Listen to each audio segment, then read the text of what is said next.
Olá, meu nome é Jaqueline Ashberg, eu sou advogada e nutricionista e sigo daqui por diante para a gente discutir por que era necessário regulamentar a profissão do nutricionista. Com a Mariana, vocês já viram que existe uma hierarquia de leis, decretos, regulamentos, resoluções e tudo mais, mas daqui por diante a gente vai se fixar mais na lei que regulamentou a profissão do nutricionista e a Resolução 600, que define as áreas de atuação. E aí, para isso, para a gente poder responder a essa questão, se era necessário ou não regulamentar, eu fiz aqui, pegando dados do CRN3, que é o CRN que age regulamentando a profissão do nutricionista que atua em São Paulo, no estado de São Paulo e no estado do Mato Grosso do Sul, e esses dados de nutricionistas inscritos a cada ano no CRN.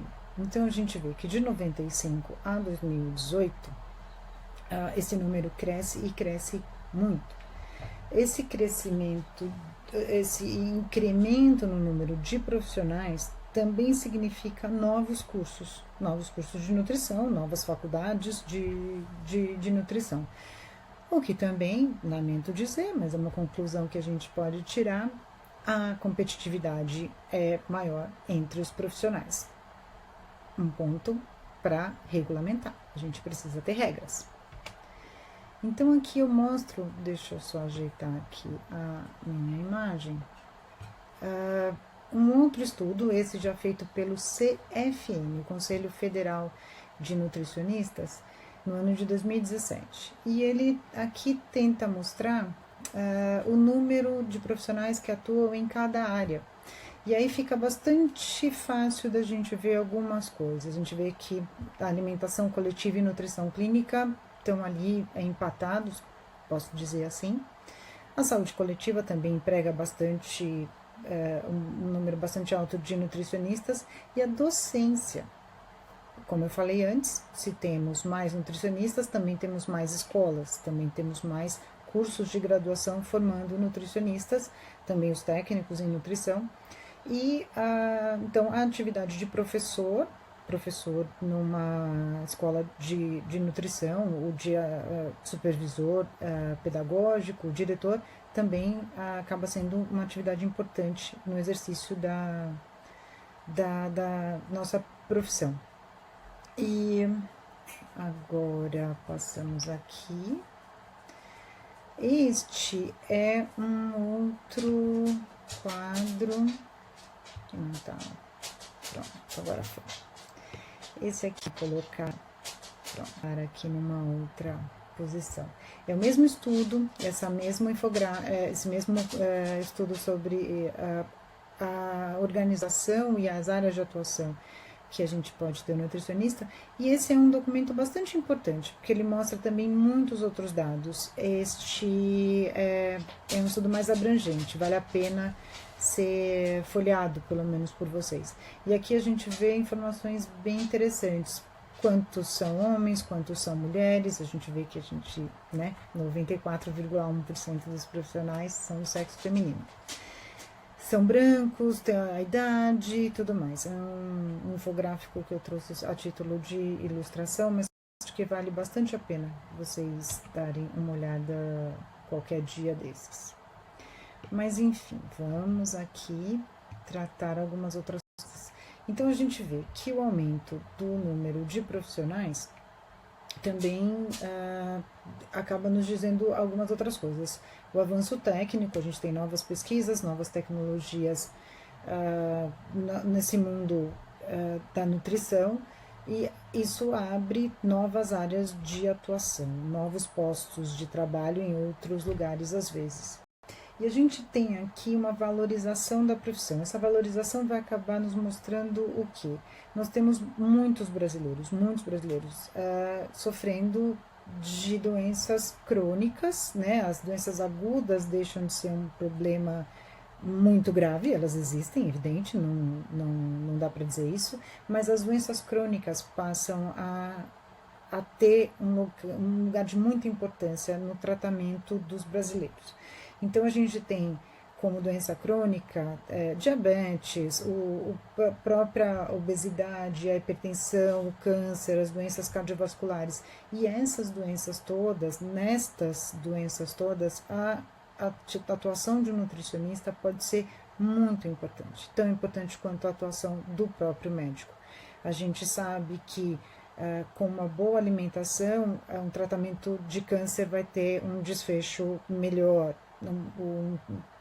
Com a diminuição do peso, muitas vezes a gente consegue que um paciente deixe até de tomar medicamentos para hipertensão, medicamentos para o colesterol, enfim. Então, nesse cenário epidemiológico, a profissão do nutricionista tem um papel de destaque e acaba sendo mais valorizada do que era antigamente, né? Então, fazendo agora, tentando entrar mais para o nosso assunto, que era a legislação. O que a regulamentação trouxe para os nutricionistas?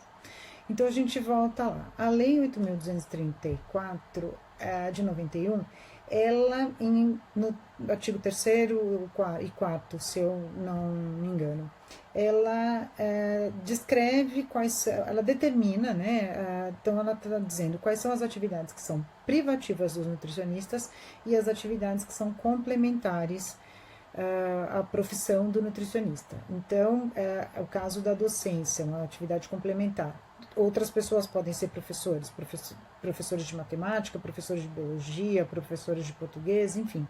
Mas, quando o assunto é nutrição, alguma coisa relacionada ao mundo da nutrição, o profissional nutricionista pode ser professor. Talvez ele tenha que fazer alguma adequação para isso, para a docência, mas ele pode ser professor. Então, é uma atividade complementar do nutricionista. Ela não é uma atividade que só o nutricionista pode ter.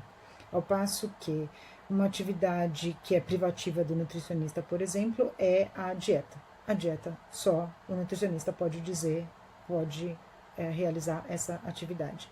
Eu marquei aqui, fiz questão de colocar em cor diferente, privativas e complementares, porque eu espero que no estudo que vocês fizeram da área de atuação que foi de cada grupo, vocês tenham notado privativa e complementar, essas palavras vão aparecendo no texto. Eu espero que vocês tenham visto, se não, ainda dá tempo, corra lá, tem privativa e complementar. Muitas vezes isso vai aparecer no texto legal. Aí, passamos aqui então a resolução 600. A gente tem a lei 8.234, e por que a resolução 600, vocês podem pensar que às vezes ela se repete a lei. Não é isso. Vocês vão ver até que uma fala de uma maneira, uma forma mais direta sobre a profissão do nutricionista, que ela deve fazer, e a 600 vem para esmiuçar isso, para ter mais cuidado, para dizer cada área, cada posição de trabalho, cada movimento que o profissional nutricionista pode fazer ou não pode fazer, se não tiver na lei, e quando essa atividade é específica, é privativa do nutricionista, quando essa atividade é complementar ao nutricionista. E aí, em cada área e subárea, a gente vai vendo essas palavrinhas aparecendo. De novo, eu chamo a atenção para o privativo e complementar. E aí, também o que a resolução traz para o nutricionista? Respondendo ao porquê que era necessário regulamentar a profissão. Ela tem um caráter de definir o profissional nutricionista. Quem é o nutricionista? Então, ela delimita as competências e as responsabilidades do nutricionista, porque se é ele o profissional capaz de fazer determinada coisa, ele também é responsável pelas consequências dessa atuação. E também porque aí a gente tendo uma profissão regulamentada, a sociedade também nos reconhece como um profissional. Somos o profissional que faz tal coisa, dentro do hospital, do restaurante, dentro da clínica, dentro do nosso consultório. Nós fazemos isso. assim como a gente sabe o que o médico faz, assim como a gente reconhece como sociedade, a gente reconhece o piloto de avião. A gente sabe que dentre todas aquelas pessoas que estão dentro do avião, só quem vai poder pilotar é o piloto. Então,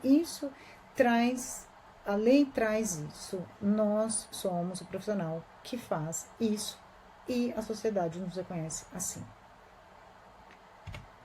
Também tem uma segurança, traz uma segurança para a sociedade, porque a sociedade, sabendo quem é o nutricionista, quais são as possibilidades do nutricionista, qual é a atribuição do nutricionista, que tipo de curso o nutricionista precisa ter, ela também fica mais tranquila ao saber que está sendo cuidada por um profissional que está habilitado para isso.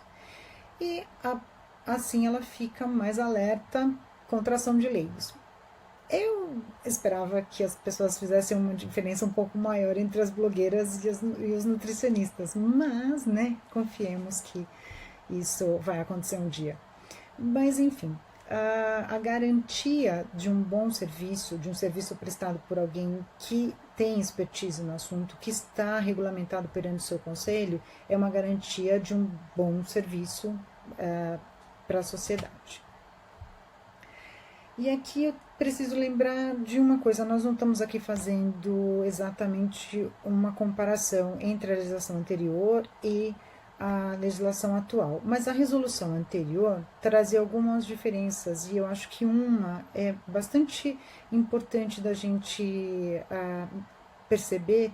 E eu fiquei muito impressionada quando eu assisti a professora Rosana dando essa aula logo assim que a resolução foi publicada, e ela participou desse momento, e eu acho que foi bastante interessante o jeito que ela falou sobre esse assunto.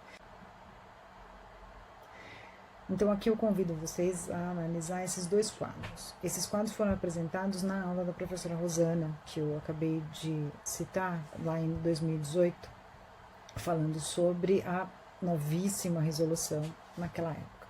A professora Rosana fez aqui uma comparação, uma tentativa de comparação, não exatamente se essas áreas e subáreas da 600 estavam ou não compreendidas, não foi isso que ela quis mostrar.